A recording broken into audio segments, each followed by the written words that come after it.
Hey everyone, it's the Real Estate Geek, Andrew Finney with FHA Home Services Nevada Properties here in Las Vegas, Nevada. Today we're going to do something really fun. One of our subscribers left a comment on our FHA Loans 2017 video, and she wants to know more about student loan debts and how to buy a home. So we're going to be talking today about buying a home with student loan debts, and to tell us more about how this impacts you if you have student loan debts and still want to buy a home too is Josh Coomer with Man Mortgage. He's coming on next.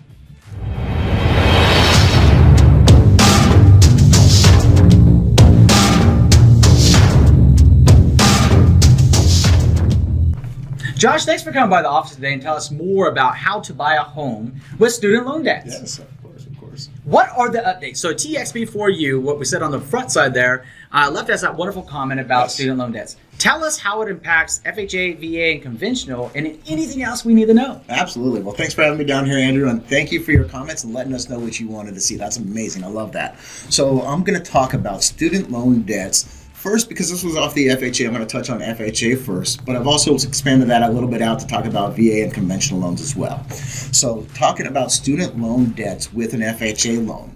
Previously, before 2017, if your student loan was deferred for 12 months or more, you were exempt and we did not need to consider the loan payment in your total debt to income ratio.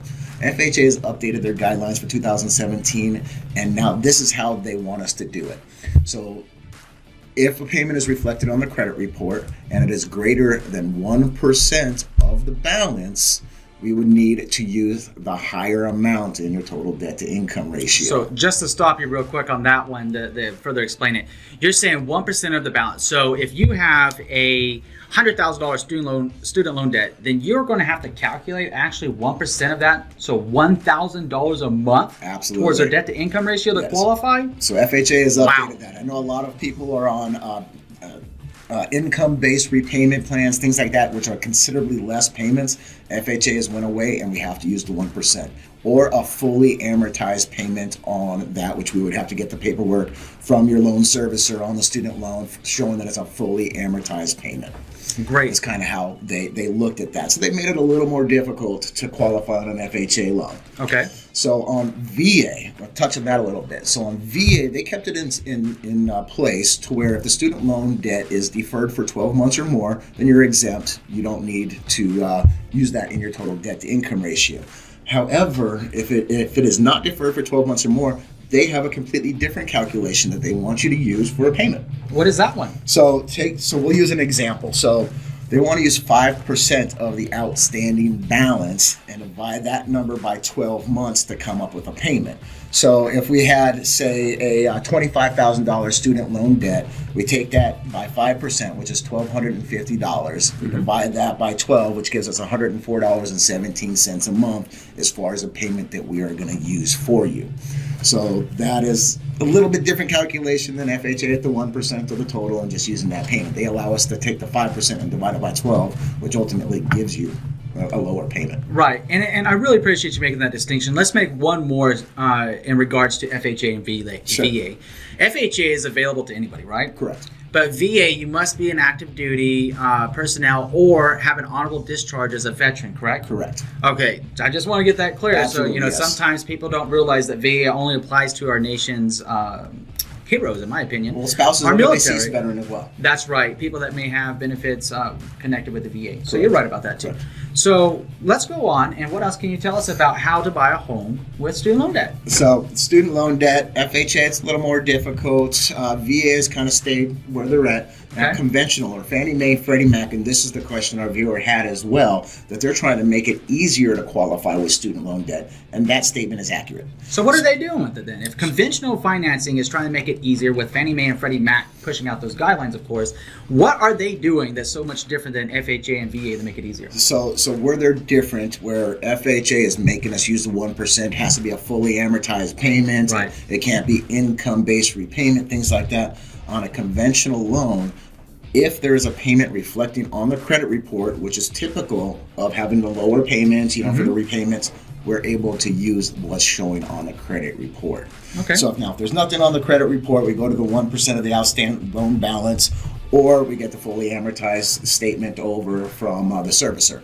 So we have the option, the credit report reflects the true payment. We can use that without having to go and document a 1% fully amortized or any of that stuff. So that's how they've made it easier. So we can use the lower of the payments. We're on FHA. They don't allow that anymore. You know, Josh, it's really great information. And again, TXB for you. Thank you so much for leaving us that comment. We're so happy to be making this video.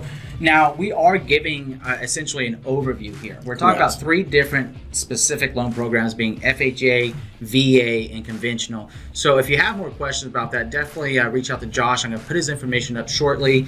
Now, the other thing that was kind of sticking out in my mind, and I think that the person watching this video right now, you would probably be thinking the same thing, right?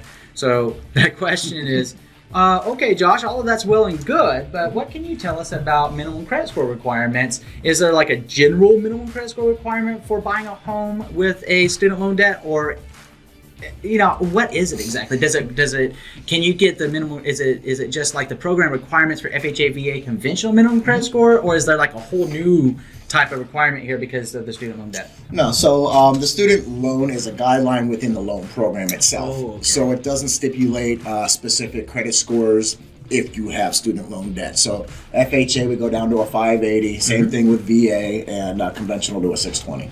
So down with on a FHA loan, you go down the 580 credit score. On VA, you can go down the 580 credit score. Correct. However, on a conventional loan, it's a little bit higher at a base credit score of 620, right? That is correct. Perfect. So if they want to get started right now, Josh, what should they do? Well, you could go ahead and call me. No, go ahead and give me a call on my cell phone, 702-491-2208. I want to give you the personal service myself. You can always visit me on my website. You can go to www.joshcoomer.manmortgage.com, or you could always shoot me an email, josh.coomer@manmortgage.com.